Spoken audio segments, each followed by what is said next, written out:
The gun was 3 inches from my chest. I could see his finger on the trigger.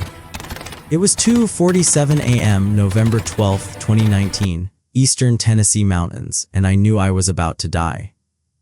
My heart was slamming so hard against my ribs I thought it might break through. His eyes were wild, reflecting the moonlight like an animal's.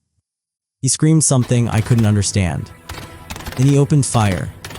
I felt the impacts one after another, like hammers slamming into my body. The world tilted sideways.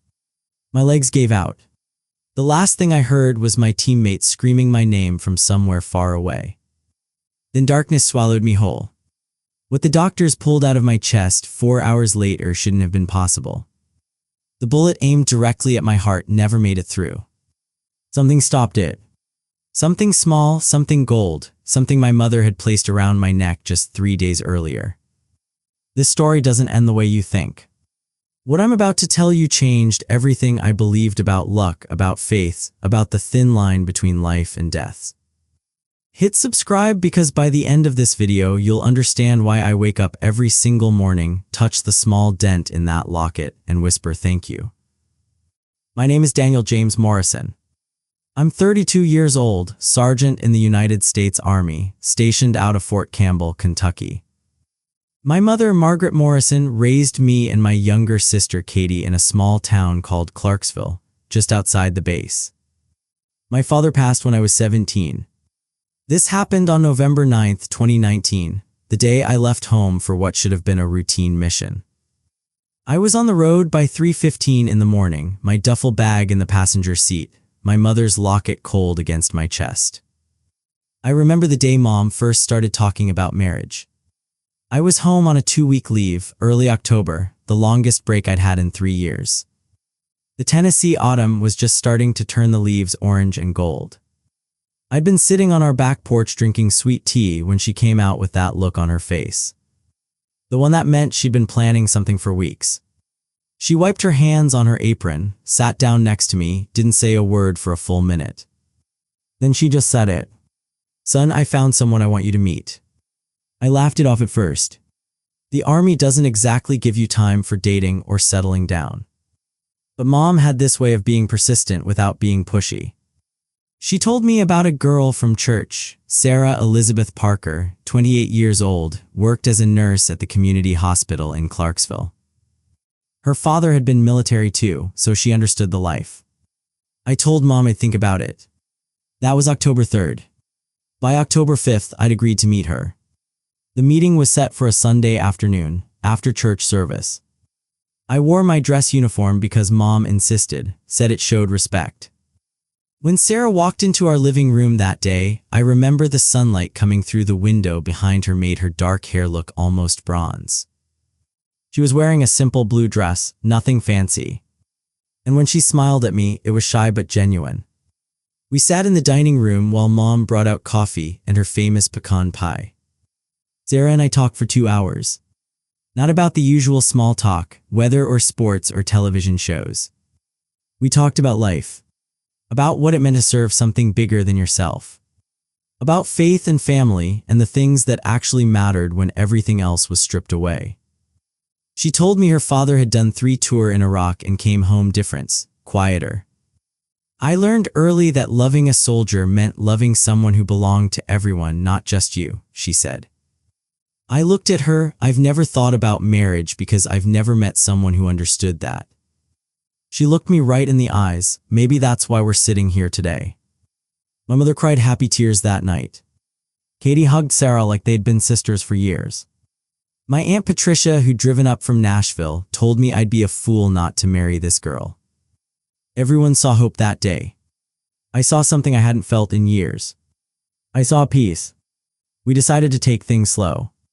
But by late October, Sarah and I were talking every night when I could get cell service. She'd tell me about her patients at the hospital, the little victories and the hard losses.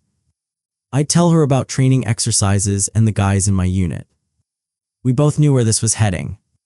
On November 1st, I drove to her apartment in town and asked her father's permission. Mr. Parker was a tough man, weathered face, silver hair cut military short. But when I asked him, his eyes got wet. He shook my hand so hard I thought he might break it. Yes, he said. 2 days later, I asked Sarah. We were sitting in her car outside a diner on Madison Street. I didn't have a ring yet, told her I wanted her to pick it out with me. She said yes before I even finished asking. We were looking at a spring wedding, maybe April, when the dogwoods bloomed. My mother immediately started planning. She bought 3 bridal magazines in one trip to the store. Katie offered to be the maid of honor. Mr. Parker said he'd walk Sarah down the aisle even though it wasn't traditional. Sarah had been married briefly in her early 20s, but he said this time felt right. Everything was falling into place. I should have known better. I should have known that peace never lasts long for men like me. November 8th, 7:30 in the evening. I was at Mom's house helping her move some boxes in the garage when my phone rang. The caller ID said command. My stomach dropped before I even answered. You learn to recognize the tone in your commanding officer's voice when something serious is coming. Lieutenant Colonel Richards didn't waste time with pleasantries. Morrison, we have a situation developing near the Virginia-Tennessee border. Possible domestic terrorist cell. We need boots on the ground by 0500 tomorrow. Your lead on this one. I stood there in that garage, boxes of Christmas decorations at my feet, and said the only thing I could say. Yes, sir. When I hung up, Mom was standing in the doorway. She'd heard enough. Her face went pale. She didn't cry right away, just stood there twisting her apron in her hands. Katie came running from inside the house asking what was wrong. I told them I had to leave in the morning. Mom finally spoke, her voice barely above a whisper. Daniel, please, not this time, just this once, stay, get married first, the mission can wait. But we both knew it couldn't. The Army doesn't ask if the timing is convenient. When they call, you go. I spent that night packing my gear, checking my weapon, going through the mental checklist I'd done 100 times before. Sarah came over around 10. We sat on the porch swing without saying much. She held my hand and cried quietly. I told her I'd be back in a week, 2 at most. She nodded but didn't believe me. You could see it in her eyes. She'd grown up around soldiers. She knew better than to trust promises like that. At 2 in the morning on November 9th, I carried my bags to the truck. Mom came out in her bathrobe, her face drawn and tired. She hadn't slept. In her hand was a small gold chain with a locket, the one she'd worn for as long as I could remember. It had been her mother's before her, my grandmother Rose, who'd passed when I was just a baby. The locket had a tiny image of Jesus on the front, faded from decades of wear.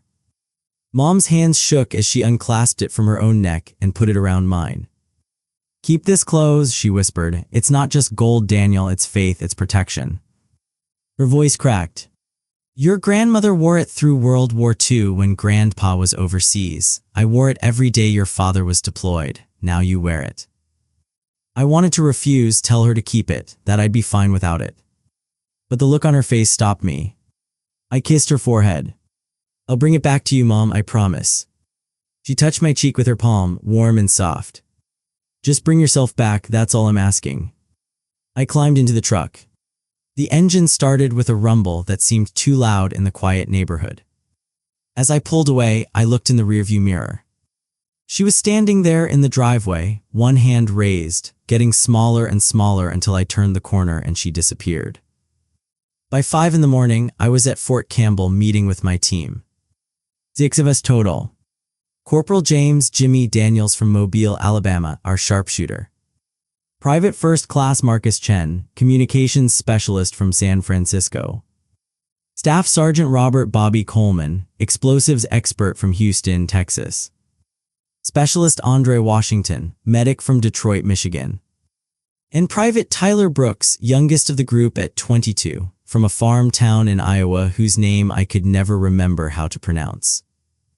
We worked together before. We trusted each other with our lives. Which was good because that's exactly what we were about to do. The briefing was short and direct. Intelligence had picked up chatter about a radical anti-government group operating out of a remote compound in the Appalachian Mountains, specifically near Mountain City in eastern Tennessee. They'd been linked to a series of weapon thefts from a National Guard armory in Virginia. The The group was small, maybe 4 to 6 individuals, but they were armed and had military training. Our mission was to locate the compound, gather intel, and if possible, neutralize the threat without civilian casualties. We loaded into 2 vehicles and headed east. The drive took 3 hours through winding mountain roads. The sun came up behind us, painting the sky in shades of pink and orange. Marcus made jokes about how we were going camping without the marshmallows. Tyler talked about his girlfriend back home and how he was planning to propose at Christmas. Bobby was quiet as always before a mission, headphones in, listening to gospel music. I touched the locket under my uniform and thought about Sarah. I wondered if she was awake yet. I wondered if she was praying. We reached the staging area just before 9 in the morning. An abandoned ranger station about 5 miles from the suspected compound location. The air was cold and smelled like pine and damp earth. We geared up in silence, checking weapons, radios, body armor. Lieutenant Colonel Richards had sent coordinates based on satellite imagery.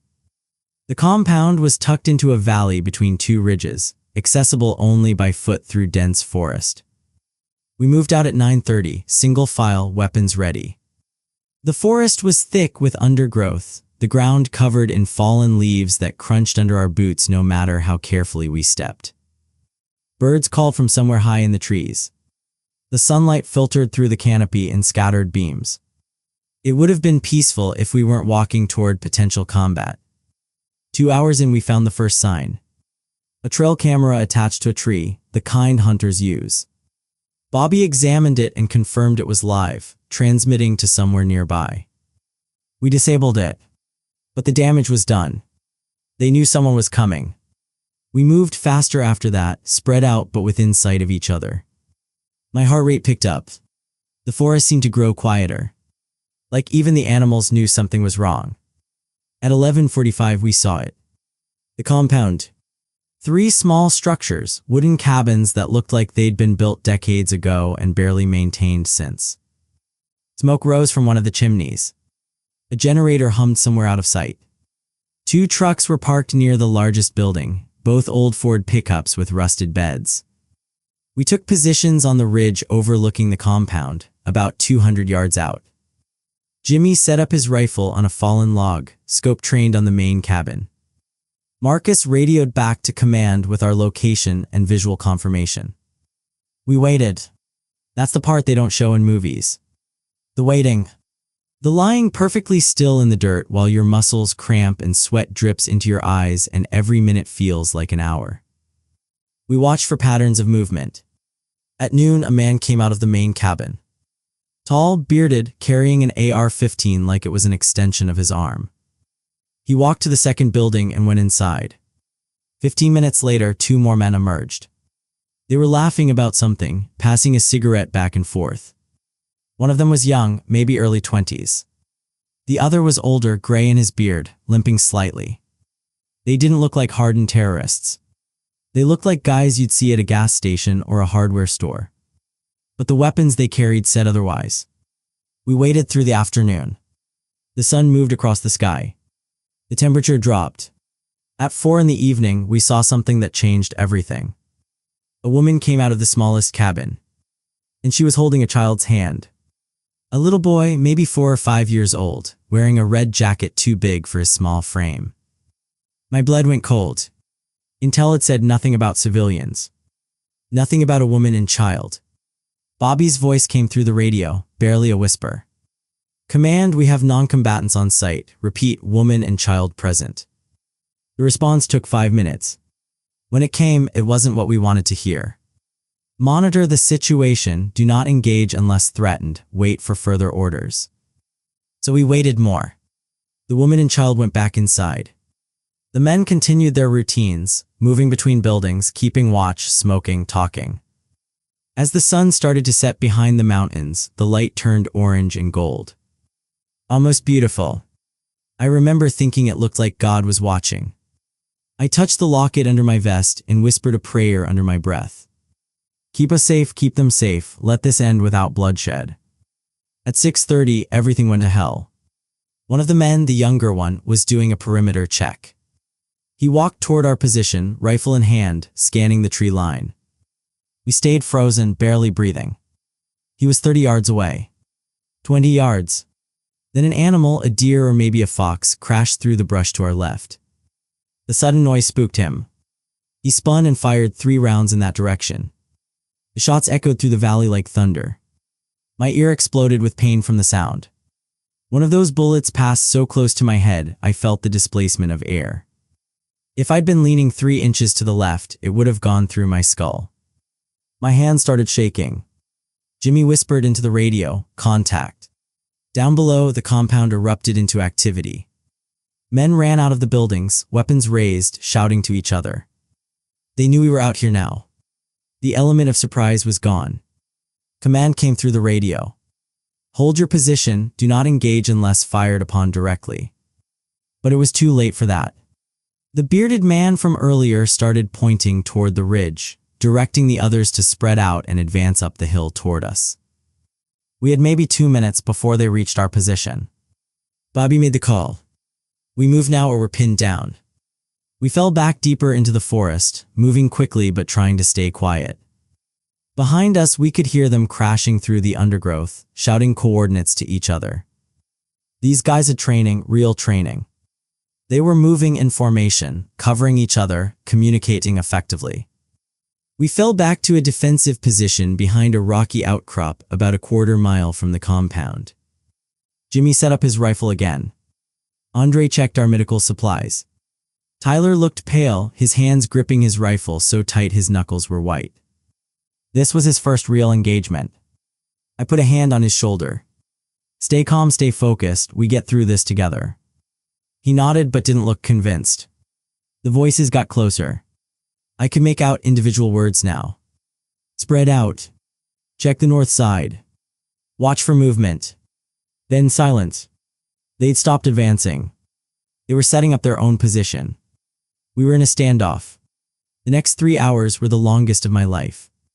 Night fell completely. The temperature dropped into the 30s. We couldn't use lights, couldn't make noise, couldn't move without giving away our exact position. Marcus whispered updates to command every 15 minutes. They were coordinating a backup team, but the nearest support was 2 hours out. We had to hold until they arrived. At 9 p.m., we heard a voice call out from the darkness. "You're federal, aren't you, FBI ATF?" The voice was rough, southern accent, probably the bearded man. "We know you're up there, we're not looking for a fight, just leave us alone and we'll leave you alone." Bobby keyed his radio and whispered to command.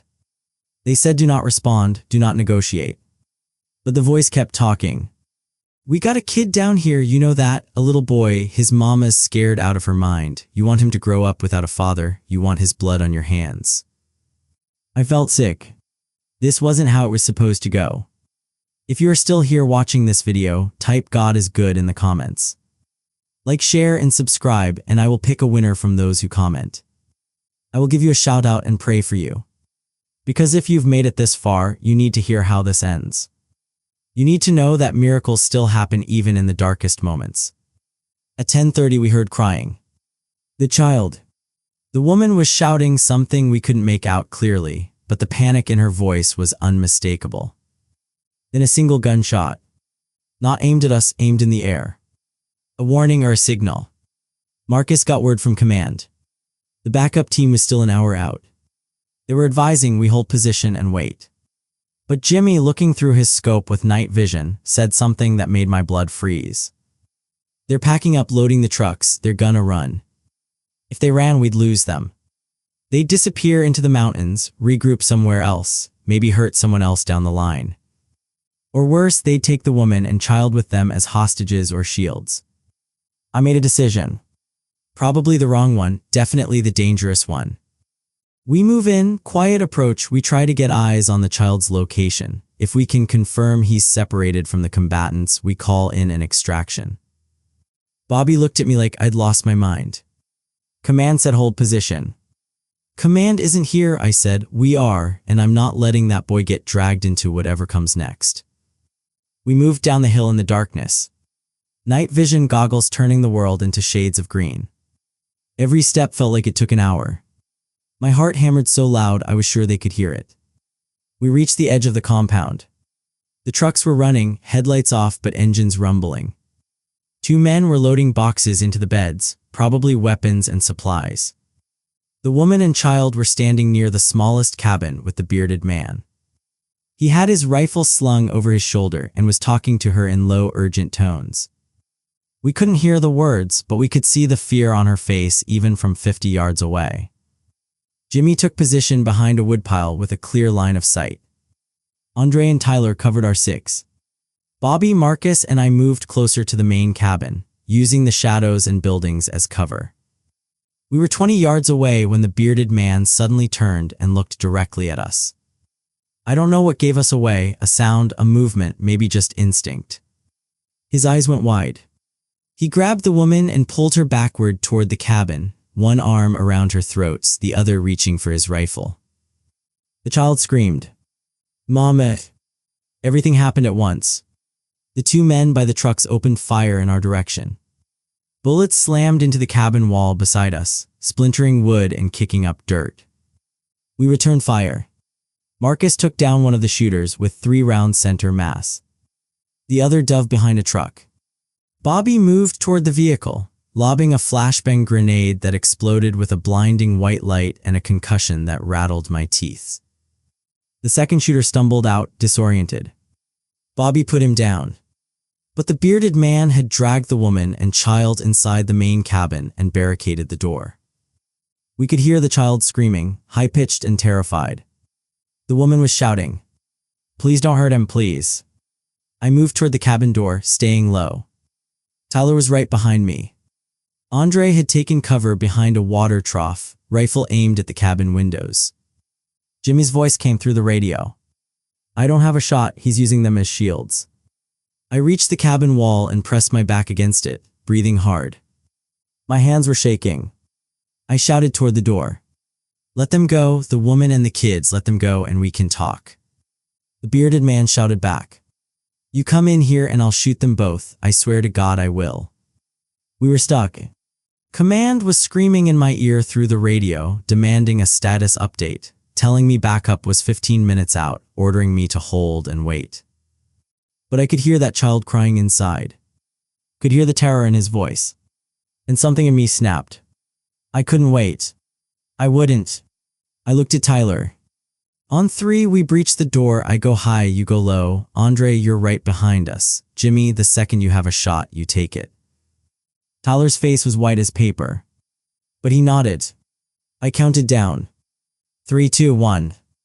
We hit the door together. It splintered inward. I went through first, rifle up, scanning for targets. The interior was dim, lit only by a single kerosene lamp. The bearded man was in the far corner, the woman in front of him, the child clutched to her chest. He had a pistol to her head. His eyes were wild, desperate. "I'll do it," he screamed. "I swear I'll." He never finished. He saw me and swung the pistol toward me instead of her. It was the mistake I was waiting for. But he was fast. Faster than I expected. He fired. Once. Twice. 3 times. 4. 5. I felt the impacts. Chest, ribs, shoulder, chest again. The force knocked me backward. I hit the floor hard. My vision went white, then red, then dark. Somewhere far away, I heard Tyler's rifle firing. Heard the bearded man's body hit the ground. Heard the woman screaming. Heard Andre yelling, "Medic, we need a medic." But it all sounded like it was underwater, distant and muffled. I couldn't breathe. My chest felt like it was being crushed in a vice. I tried to move my arms, but they wouldn't respond. Blood, there was so much blood. I could feel it hot and wet spreading across my uniform. Andre's face appeared above me, his mouth moving, shouting something I couldn't hear. He was ripping open my vest, cutting away my uniform shirt, his hands pressing down on my chest so hard it sent lightning bolts of agony through my entire body. I tried to scream, but no sound came out. My vision was narrowing, the edges going black. Like I was looking through a tunnel that was getting smaller and smaller. I thought about my mother. I thought about Sarah. I thought about the wedding we'd never have, the life we'd never live, the children we'd never raise. I thought about that morning 3 days ago, standing in the driveway, Mom putting the locket around my neck. And I remember thinking, I'm sorry, Mom, I'm so sorry I couldn't keep my promise. The tunnel got smaller. The darkness rushed in. And then there was nothing. I don't remember the helicopter ride. I don't remember the trauma team at the field hospital cutting off the rest of my clothes and pumping me full of blood and fluids and whatever else they used to keep a dying man's heart beating. I don't remember the emergency surgery that lasted 6 hours. What I do remember is waking up. Or half waking. Floating in a gray space between unconscious and conscious where everything felt like a dream. I could hear voices, machines beeping, people moving around me quickly. Someone said, he's crashing. Someone else said, get the paddles. I felt electricity slam through my body, arching my back off the table. Then darkness again. This happened 3 times. Later they told me I died twice on the operating table. Clinically dead. No heartbeat. No brain activity. Gone. And twice they brought me back. When I finally fully woke up, really woke up, it was November 13th. 4 days after I left home. I was in a hospital room at Vanderbilt Medical Center in Nashville. Tubes everywhere.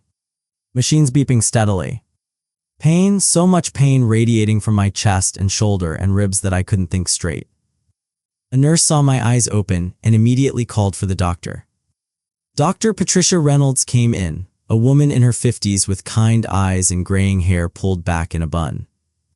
She looked at me like she was seeing a ghost. Sergeant Morrison, she said softly, welcome back, you gave us quite a scare. I tried to talk, but my throat was raw from the breathing tube they'd removed earlier. She gave me ice chips and told me to rest my voice. You were shot 5 times, she said. 2 bullets in your ribs, both missed major organs by millimeters, 1 in your left shoulder, shattered your clavicle but missed the major blood vessels, 1 grazed your neck, just a flesh wound. She paused. And 1 should have gone straight through your heart. Should have. Those 2 words hung in the air. What do you mean should have? I rasped. Dr. Reynolds pulled up a chair and sat down beside my bed. We removed 4 bullets without issue, but the 5th one, the one aimed at your heart, never penetrated. It was stopped by something metallic you were wearing under your uniform. My hand immediately went to my chest, feeling for the locket. It was still there. They'd left it on me.